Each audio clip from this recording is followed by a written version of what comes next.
दोस्तों, आज के भौतिक घटना के एपिसोड को हम ध्रुव जी के पॉइंट ऑफ व्यू से सुनेंगे, जिनके साथ ये घटना वास्तव में घटा था।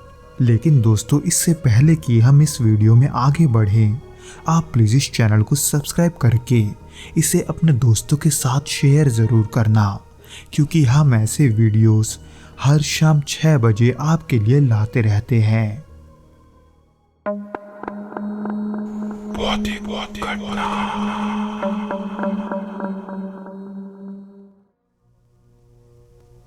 ये साल 2007 की बात है। उस दौरान मैं अपने परिवार के साथ गांव में ही रहा करता था, पर उस गर्मी के मौसम में हमारे साथ जो हुआ उसने हम सभी के मन में एक डर भर दिया। एक ऐसा डर जिसे हम आज भी महसूस करते हैं। हमारा परिवार काफी बड़ा हुआ करता था, जिसमें चाचा, ताऊ, उनके बच्चे, दादी और हम सभी एक ही छत के नीचे रहते थे। पर एक दिन मेरे चाचा जी अचानक से अजीब बर्ताव करने लगे। हालांकि शुरुआत में हमने इसे हल्के में लिया, लेकिन उसके कुछ ही दिनों के अंदर उनका व्यवहार और भी ज्यादा बदल गया। वो घंटों तक अकेले बैठकर ऐसे बड़बड़ाते थे जैसे वो किसी से बात कर रहे हो। उनकी दोनों आंखें वो अजीब तरीके से बुझी रहती थी और उनका चेहरा वो थका हुआ दिखता था। जो इंसान पहले इतने गर्मजोशी से भरा और खुश मिजाज था, वो अचानक चिड़चिड़ा और अजनबी सा लगने लगा था। उन्होंने घर का खाना खाना तक बंद कर दिया था, क्योंकि उनको ऐसा लगता था कि खाने में जहर मिला है। फिर ये सब बात और भी गंभीर हो गई। कभी कभी वो हिंसक हो जाते, तो कभी कभी उनकी आवाज बदलकर इतनी गहरी हो जाती कि उसको सुनकर ऐसा नहीं लगता था कि वो किसी इंसान की आवाज है। मेरे साथ मेरे परिवार के लोगों ने कई बार चाचा जी को रात में अकेले बातें करते हुए सुना था, जिसमें कभी कभी वो शांत रहते तो कभी इतने गुस्सा हो जाते कि वो अपने कमरे में तोड़फोड़ करने लगते।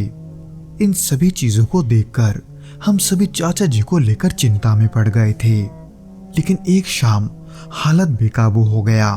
जो चाचा जी ऊंचाई से डरते थे, वो अचानक गांव के सबसे ऊंचे पेड़ पर चढ़ गए, बिना किसी झिझक और बिना किसी डर के।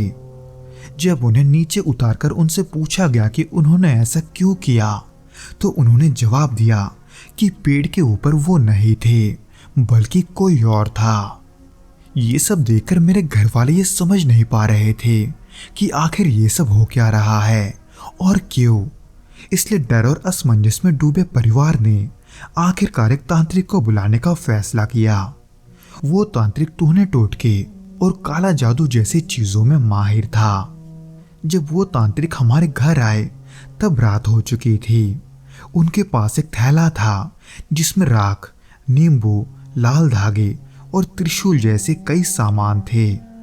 उनके निर्देशों के अनुसार चाचा जी को उस कमरे में बंद कर दिया गया जहां पूरी रात अनुष्ठान होने वाला था, क्योंकि चाचा जी को देखकर उस तांत्रिक ने यह बताया था कि वो किसी बुरी शक्ति के वश में है। जब उस अनुष्ठान को शुरू किया गया, तब हम सभी उस कमरे के बाहर थे, क्योंकि उस तांत्रिक ने हमें कमरे के बाहर रहने के लिए कहा था।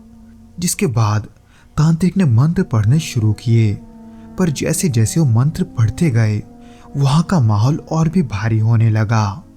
और उसके ऊपर चाचा जी की हालत को देखकर हम सभी ने घबराकर एक दूसरे का हाथ पकड़ लिया, क्योंकि उस कमरे से कभी चीखने और चिल्लाने की आवाज आती, तो कभी एक डरावनी हंसी, जिसको सुनकर किसी के भी रोंगटे खड़े हो सकते थे। पर उस तांत्रिक ने उस हंसी को सुनकर कमरे के चारों ओर पवित्र राख को छिड़का और मंत्र उच्चारण जारी रखा, क्योंकि जिस बुरी शक्ति ने चाचा जी को वश में रखा था, वो हंसते हुए हमें ये जताने की कोशिश कर रहा था कि इन सब का कोई फायदा नहीं है। ऐसे ही तकरीबन आधे घंटे के बाद चाचा जी ने इतनी जोर की चीख मारी कि घर के हर कोने में उनकी आवाज गूंजने लगी, और उनको जिस रस्सी से बांधकर रखा गया था, वो उसको इस तरह से खींच रहे थे जैसे वो कोई जानवर हो, क्योंकि उनकी शारीरिक शक्ति को देखकर ऐसा नहीं लग रहा था कि वो हमारे चाचा जी हैं। इसीलिए उस तांत्रिक ने तुरंत एक कपूर जलाया और उसे चाचा जी के चेहरे के पास लेकर फिर से एक मंत्र उच्चारण करने लगे, जिसके कुछ ही देर के बाद अचानक चाचा जी का शरीर जोर जोर से कांपने लगा। उनकी हंसी और चीख अब एक भयानक मिश्रण में बदल चुकी थी, जिसे देखकर उस तांत्रिक ने कहा कि वो बुरी शक्ति उनका मजाक उड़ा रही है। इसलिए उस तांत्रिक ने उसी क्षण अंतिम मंत्रों को पढ़ना शुरू कर दिया और उनके ऐसा करते ही चाचा जी का कांपता हुआ शरीर अचानक शांत हो गया और फिर वो वहीं बेहोश होकर गिर पड़े। हालांकि उस तांत्रिक ने हमें यह बताया कि वो बुरी शक्ति चाचा जी को छोड़कर जा चुकी है, लेकिन उन्होंने ये चेतावनी दी कि उन्हें इसके बावजूद भी नियमित रूप से एक अनुष्ठान करवाना होगा ताकि वो बुरी शक्ति फिर से वापस ना आए। खैर, इन सब के बाद चाचा जी धीरे धीरे अपने सामान्य जिंदगी में लौटने लगे, लेकिन जब भी उनसे उन दिनों के बारे में पूछा जाता तो ये कहते कि उन्हें कुछ याद नहीं है। पर उन घटनाओं से पहले उन्हें इतना याद था कि उन्हें अचानक से हर जगह एक साया दिखने लगा था, एक ऐसा साया जो उनका पीछा नहीं छोड़ती थी। पर एक दोपहर उस साए को अपने एकदम सामने देखने के बाद से उन्हें कुछ भी याद नहीं है, यानी कि उन्हें आज भी उन घटनाओं के बारे में एक भी पल याद नहीं है। लेकिन मेरे साथ साथ मेरे बाकी के घर वाले वो आज भी उन दिनों को नहीं भूले, जिन दिनों में चाचा जी बेकाबू हो जाते थे और फिर उन्हें संभालना वो किसी के भी बस का बात नहीं होता था।